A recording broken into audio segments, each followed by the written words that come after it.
What's good, guys? Welcome back to a brand new video. Today we're going to have another 2025 NFL mock draft reaction.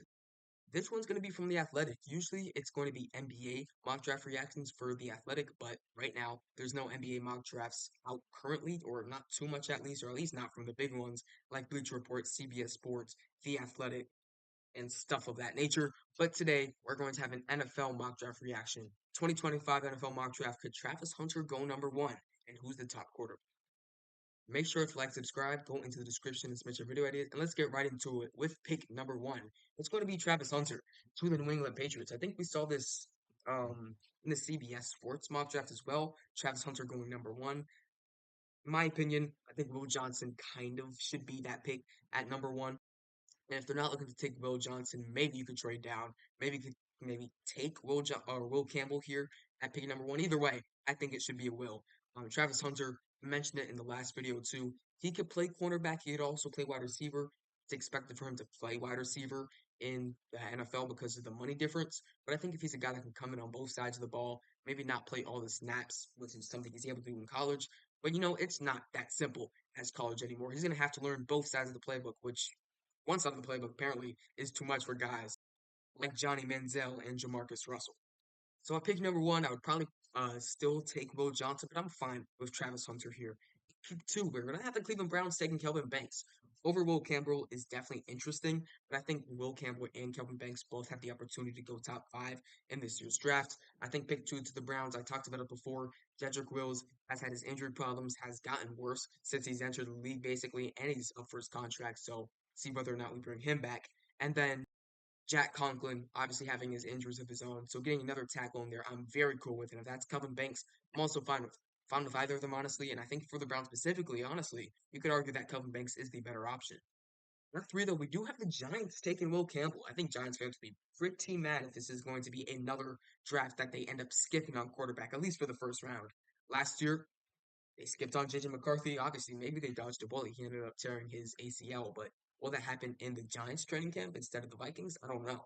But Will Campbell's definitely interesting. I mean, this offensive line for the Giants kind of sucks. So I could definitely see the appeal of getting arguably the top one in this draft class in Will Campbell. I could also see, like I said before, maybe cornerback, probably quarterback. But Will Campbell's definitely interesting. Maybe they can end up trading backups later for a quarterback, maybe a Jalen Milrow. I mean, any of the top five quarterbacks, Milrow, Shadur Sanders, Cam Ward, um, what's his name, Carson Beck, Quinn Ewers, maybe even Jackson Dart goes into the second round and you're willing to take them to potentially be Daniel Jones's replacement. I don't know, but I think it's probably better for them to try to take the first guy off the board and get their guy with the first round pick. Will Campbell's cool, but I'd like to see this team definitely try to target a quarterback. My pick four, we're going to have the Jacksonville Jaguars taking my number one prospect, Will Johnson. He is the prototypical 2024 new generation type cornerback. He's able to, I mean, he's 6'2", he's 200 plus pounds. He has crazy long arms, and he's the most technically sound cornerback we've seen come out of college football in a very long time. I think he has superstar probably in year two, if not the end of year one. I think he's that good. And I think at pick four, the Jaguars, it's going to look like in a couple years that this is going to be a steal. We have the Cardinals taking Mason Graham here at pick five. Another one I'm very fine with. They need interior defensive line help. A lot of teams would love if Mason Graham fell down to maybe 8, 9, or 10. But if the Cardinals are able to snag him at 5, I'm very cool with it. We have the Titans taking Tedero McMillan here at pick 6. I think this might be the highest I've seen him so far. I think he's definitely the number one receiver, at least in my opinion, for this year's draft class. The Titans, though, at pick 6 is definitely interesting because I could see them take tackle. I know you do have Calvin Banks and Will Campbell. I keep mixing up their names, Johnson and Campbell. You have Will Campbell and Calvin Banks both off the board, but I think there's still an opportunity to potentially take a shot on a guy like Emory Jones, even though a lot of people are down on him. I still have to maybe do further research, but I think he still can be a top 10 guy maybe when it comes down to the end of the season. And I think, remember this name, Cameron Williams can also be a top 10 guy in this 2025 draft as well. Now, do the Titans want to take a shot on a guy like Cameron Williams, especially at pick 6? I don't know. So that kind of brings the ability to take either a quarterback and receiver. If you're trying to continue to rock with Will Levis, I can see him get a younger weapon in Tedero McMillan rather than 30-year-olds in DeAndre Hopkins and Calvin Ridley. At 7, we have the Panthers taking Luther Burden here out of Missouri. So it looks like we're also sticking with Bryce Young. In the last mock draft, they were trying to replace Will Levis and Bryce Young. At 7, I maybe would rather cornerback here. And it feels like for this Panthers team, the problem is not wide receiver core as much as they want to try to get it better, it's not the wide receiver core, it's Bryce Young. We saw in just his first week starting for the Carolina Panthers, Andy Dalton came in and made those wide receivers look like some Pro Bowlers. Bryce Young's not able to do that, so I don't think the problem is going to be, or the answer to your problem is getting more high level receivers, even though obviously you want all high level you want. But I think at pick 7, maybe we look to take tackle. Maybe we look to also take cornerback here, which is something I kind of would prefer in Benjamin Morrison. So that's definitely something to think about. But if you think getting Luther Burden by himself is going to fix all of Young's woes, you're insane. 'Cause that's not how it works. We have the Las Vegas Raiders taking Shadur Sanders at pick 8. My favorite fit for the Raiders is going to be either Cam Ward or Shadur Sanders. I'm still kind of figuring out who I'd prefer for the Raiders, but this team desperately needs quarterback. And I think in the last mock draft they ended up taking Benjamin Morrison, which I think is a top 5, arguably maybe even top 3 guy in this draft class. So I could see the value at pick 11. I would not mind for this team to take quarterback. So I like what the Athletic has here, taking a quarterback in Shadur Sanders or Cam Ward, even though that a guy like Benjamin Morrison is still on the board. At 9, we have the Colts take safety Malachi Starks here out of Georgia. I said it before, I hate the idea of having lower value positions being taken late in the NFL draft. It's running back, it's obviously linebacker, and it's safety. Those are the 3 main ones. Guard maybe is also a bit undervalued. You can also look at interior defensive linemen, but I think those top 3 of the ones that I mentioned are probably the main ones. Obviously, you have fullback, you have kickers who end up being the greatest of all time, but the problem is, yeah, you just don't take those guys in the first round. So if there's generational guys, and maybe not even generational, but very high level talent guys in the draft class, like we saw from Kyle Hamilton a couple years ago, like we saw from Saquon Barkley, like we saw from Bijan Robinson and Jameer Gibbs, you take those guys in the first round. And all those guys I named have been good first round guys. Now, Najee Harris, no. But Malachi Starks here at pick 9, it definitely fills a hole that the Colts need, and I'm cool with it. Pick 9, and I think is a good pick. If he has good value, if he's going to be a good player in the league, take him early, and I think that's what the Colts are doing. And I guess if you want to see a little Malachi Starks highlight, I guess it's right here. This was the first game in this season against Clemson. Him just making an insane interception against Kate Klubnik. That just shows the type of level he is. And at pick 10, hmm, Dolphins are going to take Carson Beck. I don't really like this at all. I think Carson Beck's definitely more of, I hate to throw this word around because it's whatever. He's more of a game manager type of guy. He's not the improviser that we see out of guys like Cam Ward and to an extent Jalen Milrow. I would love if the Dolphins, especially if they're going to be targeting quarterback, if Tua Tagovailoa officially says that he doesn't want to spend the next 3 years or however long. All right, I guess that doesn't really make sense. If he doesn't really want to spend the rest of his 30s or 20s playing football, you would take quarterback. And I think for this team specifically, kind of like Cam Ward for this team. Yeah, he feels like a guy that's going to be able to take the checkdowns. To a guy like Devon Achane, to guys like Raheem Mostert, he's going to be the type of guy to take that deep shot to Jalen Waddle and Tyreek Hill. And I think he's the Heisman so far this year. I mean, him or Aston Genty, in my opinion.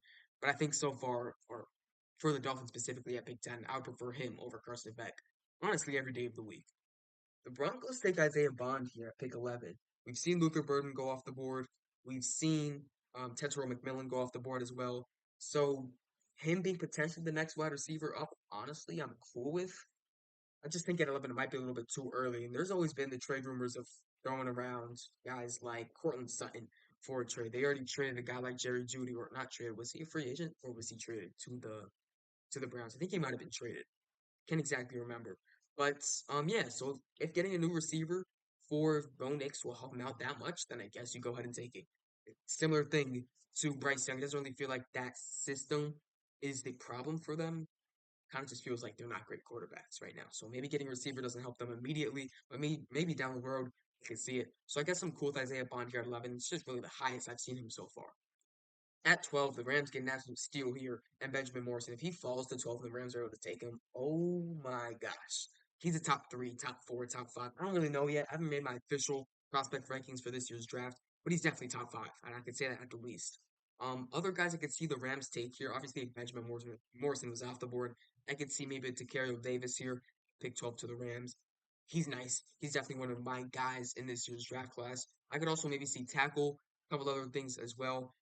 Maybe receiver as well if you want to replace Cooper Cup because this is another big injury. Is this back-to-back years of big injuries for Cooper Cup that's going to send him out for a long time? Maybe it's time to maybe take a look at a guy like Emeka Egbuka here. My opinion, no.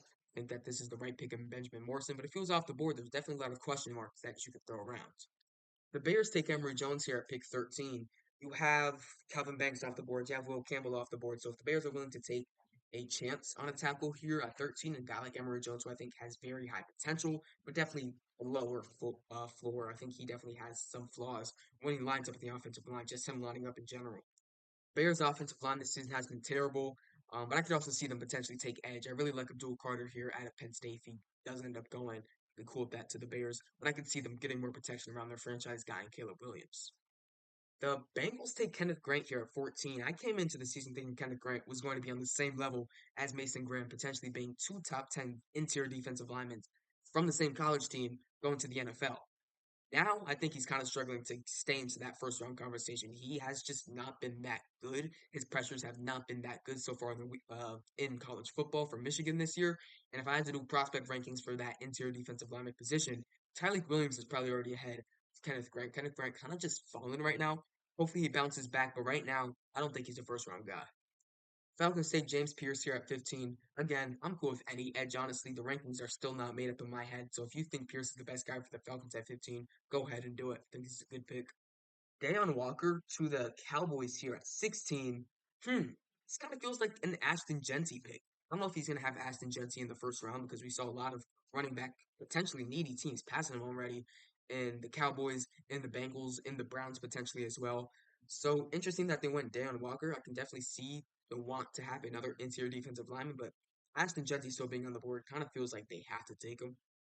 Nick Scouton gets mocked to the Saints again at 17. Last mock draft and CBS as well, he was to the Saints at 17. Going to be honest, I'm a Saint. I mean, obviously, I'm a Saints fan.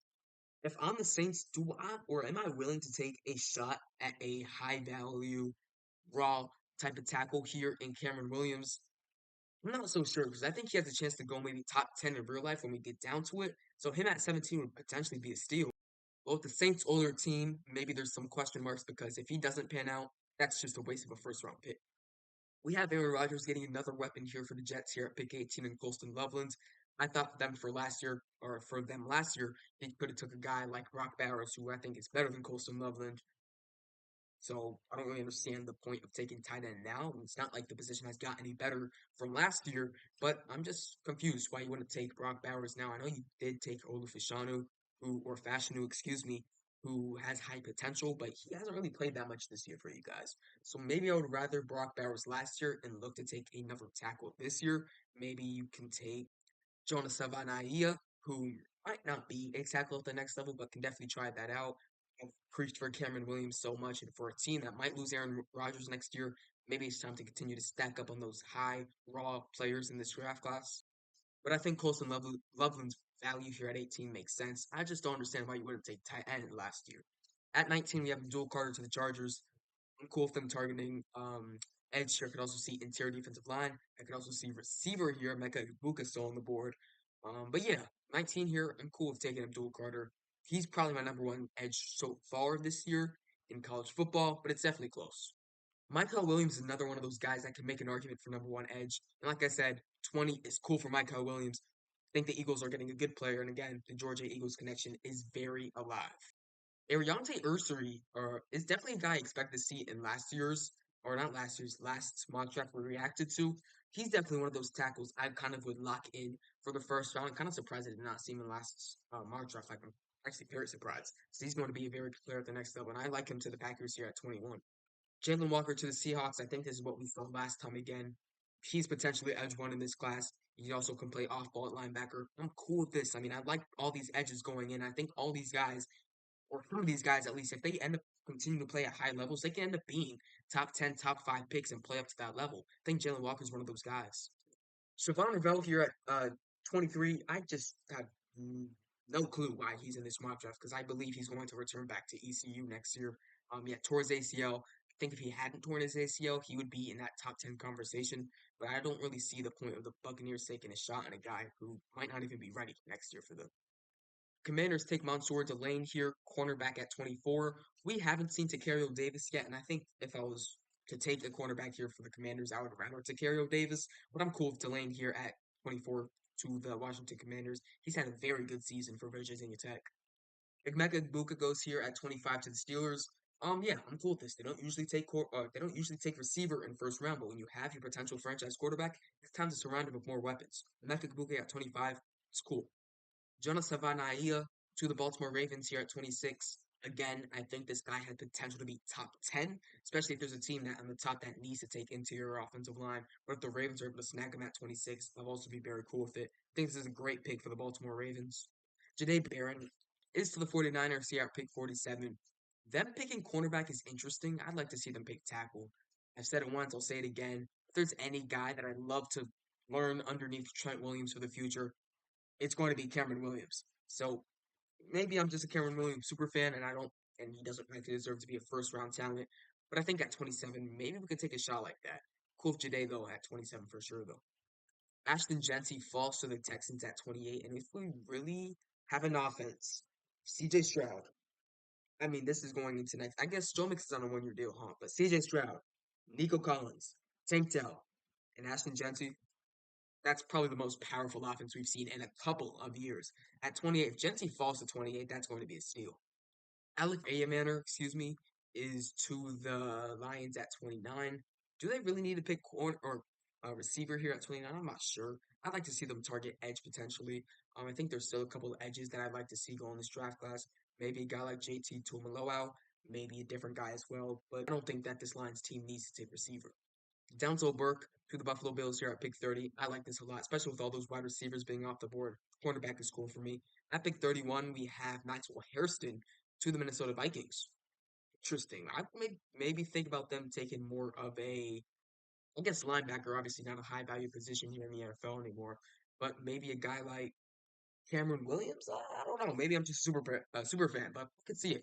Talik Williams here to the Chiefs at 32. Another great pick. I mean, Talik Williams, I think, is probably the first round. Not gonna say lock for me, but a guy that I could very well see go in the first round. He's the second best interior defensive lineman behind obviously Mason Graham, but in front of Kenneth. What's his last name? Kenneth Grant, right? Kenneth Grant, yes, out of Michigan. Yeah, he's my number 2 guy right now, and if the Chiefs are able to take him at 32, I like it a lot. So that's gonna be it for the mock draft. Hope you guys, or the mock draft reaction. Hope you guys enjoyed. Make sure to like, subscribe, go into the description to submit your video ideas, and I'll see you guys next time. Peace.